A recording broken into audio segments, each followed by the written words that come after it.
नमस्कार, स्वागत है आपका। आप देख रहे हैं सी न्यूज़ भारत। मैं हूं आपके साथ इशिता। वक्त हो गया न्यूज़ बुलेटिन का। इस बुलेटिन में बात होगी कन्नौज की, जहां तेज रफ्तार बाइक और स्कूटी में आमने सामने भिड़ंत हो गई। साथ ही बात होगी ललितपुर की, जहां ग्राम मिदरवाहा के यादव मोहल्ले में पिछले 15-20 दिनों से पेयजल संकट गहराया हुआ है। ऐसी तमाम खबरों पर करेंगे विस्तार से बात।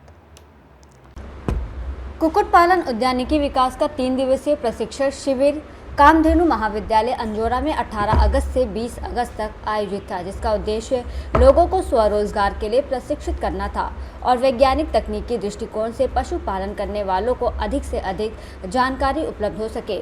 जहां जशपुर जिले से आए हुए बच्चे प्रशिक्षण शिविर में भाग लिए।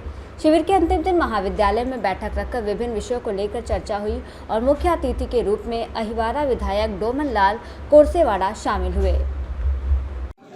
ये कार्यक्रम 3 दिवसीय प्रशिक्षण कार्यक्रम था। सूकर पालन और उसमें उद्यमिता की क्या संभावनाएं हैं उस पर चर्चा करनी थी और कैसे सूकर पालन वैज्ञानिक विधि से किया जाए, तकनीकियों का कैसे उसमें समावेश किया जाए ताकि उस उत्पादकता में बढ़ोतरी हो और जो किसान हैं, पशुपालक हैं, उनके आमदनी में बढ़ोतरी हो। यही इसका प्रयोजन था। और अभी ये तीनों जिला सरकार वहाँ के जशपुर के जिला प्रशासन द्वारा उनको वित्तीय सहायता हम लोगों को प्रदान की गई थी इसको आयोजन करने के लिए। और मैं समझता हूँ इसके जो इन्होंने सीखा है यहाँ, यदि उसको जा करके इम्प्लीमेंट करेंगे, क्योंकि इसमें ज़्यादातर लोग पशुपालक पहले से हैं, तो इसलिए इनको फ़र्क महसूस हुआ होगा कि क्या तकनीकियाँ अपनाई जा सकती हैं जिससे ये थोड़ा साइंटिफिक हो। और अब ये यदि सामूहिक रूप से यदि ऐसा करेंगे और सूकर पालन को उद्यम के रूप में अपनाएंगे तो इनको काफ़ी लाभ होगा। सर, कुछ दूसरे सवाल भी हैं। जी। दिन के मामले में 62 साल का उम्र का यहाँ पे नियम है। उसके बाद फिर वह कोर्ट में याचिका दायर होती है। उसमें आप लोग यूनिवर्सिटी के द्वारा आपके यहाँ काम देने भेजा जाता है, कोर्ट में एफिडेविट दिया जाता है। उसके बाद फिर एजेंडा ला करके 3 साल के लिए बढ़ाया जाता है। ऐसा क्या है? नहीं, बढ़ाया कहाँ अभी बढ़ाया गया है। ये तो एक प्रस्ताव है ना कि मतलब क्या है, रिटायरमेंट तक होना चाहिए, इसकी बात हो रही थी कि रिटायरमेंट से 62 साल के बाद भी दिन रहेंगे?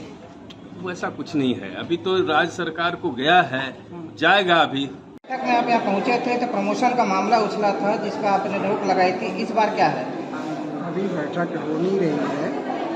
बैठक इसके बाद जब होगी तो जो एजेंडा आएंगे उस एजेंडा के आधार पर बातचीत होगी।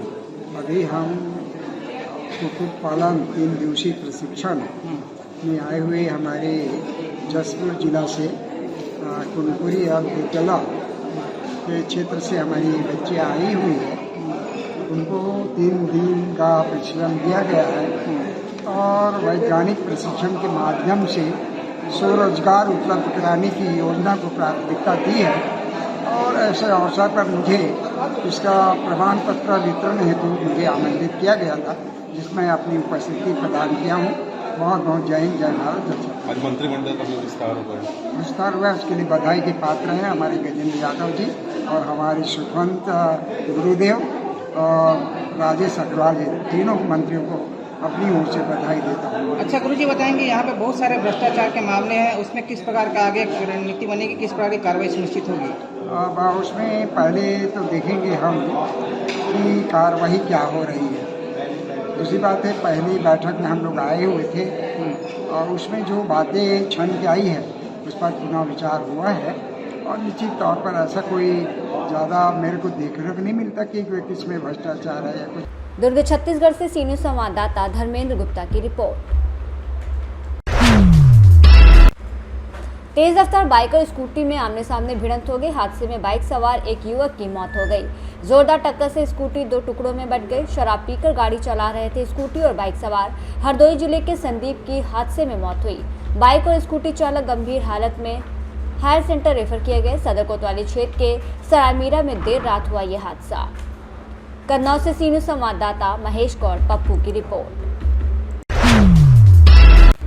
जनपद ललितपुर के ब्लॉक महारानी अंतर्गत ग्राम मिदरवाहा के यादव मोहल्ले में पिछले 15 से 20 दिनों से पेयजल संकट गहराया हुआ है। मोहल्ले में लगाए गए तीनों नल पूरी तरह खराब पड़े हैं। ग्रामीणों ने बताया कि इस समस्या की बार बार शिकायत ग्राम प्रधान से की गई, लेकिन अब तक कोई सुधार कार्य नहीं हुआ। पानी की समस्या के चलते ग्रामीणों को दूर दराज से पानी लाना पड़ रहा है। महिलाओं और बच्चों को सबसे अधिक परेशानी झेलनी पड़ रही है। ग्रामीणों ने प्रशासन से मांग की है कि जल्द से जल्द नलों की मरम्मत कराई जाए ताकि लोगों को राहत मिल सके। नमस्कार, मैं रामेश्वर यादव, जनपद ललितपुर, ब्लॉक महरौनी के मिंद्रवाहा गांव में 15 दिन से डले हैं। यादव मोहल्ले में 3 नल तीनों ही खराब चल रहे हैं। प्रधान से बार बार शिकायत करने पर भी नहीं सुन रहे हैं प्रधान, इसलिए हम आप लोगों को दिखाना चाहते हैं। देखिए आप,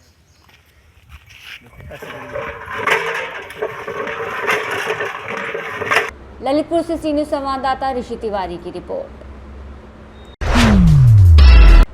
थाना क्षेत्र में लंबे समय के बाद भाकपा माओवादियों ने एक बार फिर अपनी उपस्थिति दर्ज कराई है। बुधवार की देर शाम लावालौंग थाना क्षेत्र के कोले पंचायत के विशनपुर गांव में नक्सलियों ने 2 वाहनों को आग के हवाले कर दिया। जलाए गए वाहनों में एक सवारी वाहन, एक ट्रैक्टर शामिल है। दोनों वाहन संतनगंजू का बताया जा रहा है। वही जानकारी के अनुसार भारी संख्या में हथियारबंद नक्सली संतनगंजू के तलाश में पहुंचे थे। जब घर पर संतन नहीं मिला तो घर के बाहर खड़ी 2 वाहनों को आग के हवाले कर दिया। इसके साथ ही संतनगंजू के घर में ताला भी जड़ दिया गया। वाहनों को आग के हवाले करते हुए फरार हो गए। घटना से पूरे इलाके में दहशत का माहौल है। घटना की जानकारी मिलते ही पुलिस मौके पर पहुंची और पूरे इलाके में छापेमारी अभियान तेज कर दिया है। सूत्रों के अनुसार भाकपा माओवादी के टॉप कमांडर मनोहर गंजू के दस्ते के द्वारा घटना का अंजाम दिया गया। मालूम हो कि लंबे समय के बाद भाकपा माओवादियों ने घटना को अंजाम देकर क्षेत्र में दहशत फैलाई है। लावालौंग से सी न्यूज़ संवाददाता मोहम्मद साजिद की रिपोर्ट। लुधियाना के इस्लामगंज निवासियों ने कपिल सिद्धू को एससी विंग का जिला अध्यक्ष बनने पर हार्दिक बधाई दी। समाज के लोगों ने नए दायित्व के लिए उन्हें शुभकामनाएं दी और पूरा समर्थन देने का भरोसा जताया। सभी को उम्मीद है कि कपिल सिद्धू समाज सेवा और जनहित के कार्यों में नई ऊर्जा के साथ योगदान देंगे।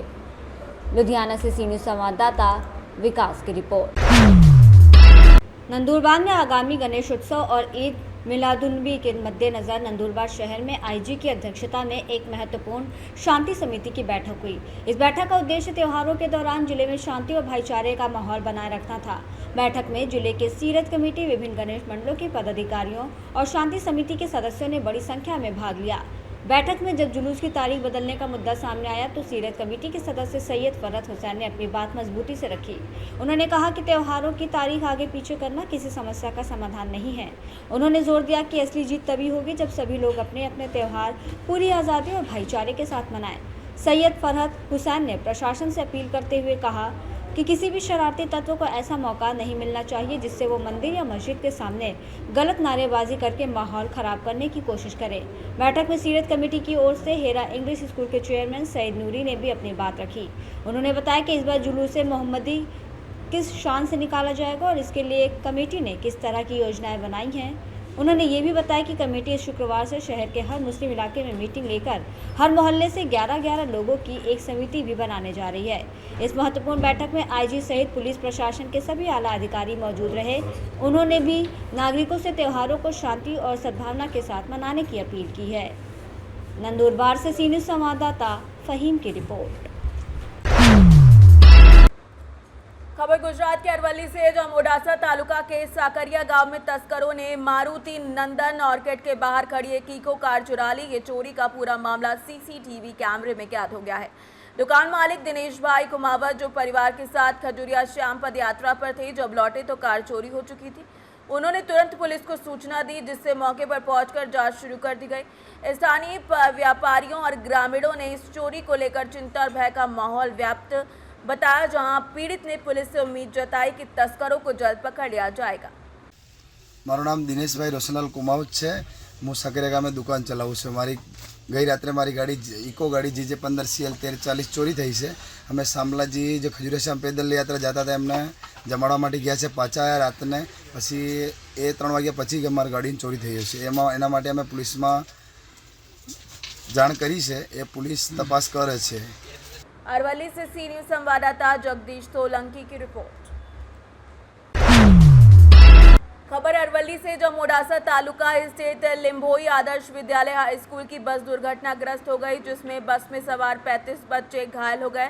सभी बच्चों को मोडासा के सरकारी अस्पताल में भर्ती कराया गया, जहां अधिकांश की हालत में सुधार होने पर 30 बच्चों को छुट्टी दे दी गई, जबकि 5 बच्चे अभी भी उपचाराधीन हैं। रेजिडेंट अपर कलेक्टर, जिला शिक्षा अधिकारी और मामलतदार ने अस्पताल जाकर बच्चों का हालचाल जाना और परिवारों को आवश्यक सहायता का आश्वासन दिया है। મારું નામ વિક્રમસિંહ ઠાકોર, ગામ ચોપડાનો રહેવાસી છું અને આજરોજ ચોપડા ગામના, ગલસુત્રા ગામના, ઇટાડી ગામના અને બચડિયા ગામના જે બાળકો સ્કૂલમાં અભ્યાસાર્થે લીંબોઈ હાઈસ્કૂલમાં જતા હતા, ત્યારે 5 વાગે છૂટી અને પરત લીંબોઈ સ્કૂલની પ્રાઇવેટ બસ છે એમાંથી પરત આવી રહ્યા હતા, ત્યારે ચોપડા ગામના રોડ જોડે સામેથી ઇકો આવવાથી અને સાઈડ આપવાથી આ બસ પલટી ખાઈ ગઈ છે, જેથી લગભગ બચડિયા ચોપડા ગામના બાળકોને નાની મોટી ઈજાઓ થઈ છે, તે સારવારથી અહીંયા સાર્વજનિક હોસ્પિટલમાં દાખલ કરેલ છે। હું શ્રી આદર્શ વિદ્યાલય લીંબોઈનો પ્રિન્સિપાલ છું।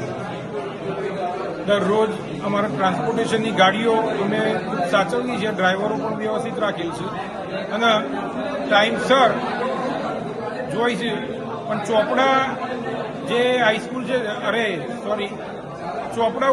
ચોપડા બાજુ સાંકડી રસ્તો છે, એકદમ સાંકડો રસ્તો છે, સામે ઇકો આવતી હતી અને ઇકો છોકરાઓને પૂછવાથી ખબર પડી મને, બસ ઇકો ઉપર પણ વધારે પડતા પેસેન્જર બેઠેલા હતા અને ડ્રાઈવરે ગાડી સહેજ સાઈડમાં ઉતારી અને રોડ પર ચડાવવા ગયો, ત્યાં આ ગાડી પલટી મારી ગઈ। એવું છોકરાઓ કેટલા છોકરાઓ સાહેબ ઘાયલ છે? કેટલા છોકરાઓ ઘાયલ છે? 15-20 છોકરા છે બધા, પણ આમ નોર્મલ જેવું છે, બહુ સિરિયસ નથી અને બધાનો ટાઈમસર એમ્બ્યુલન્સમાં પહોંચી ગયા છે। अरवली से सी न्यूज संवाददाता जगदीश सोलंकी की रिपोर्ट। इस बुलेटिन में फिलहाल इतना ही। देश और दुनिया की तमाम बड़ी जानकारियों के लिए देखते रहिए सी न्यूज भारत।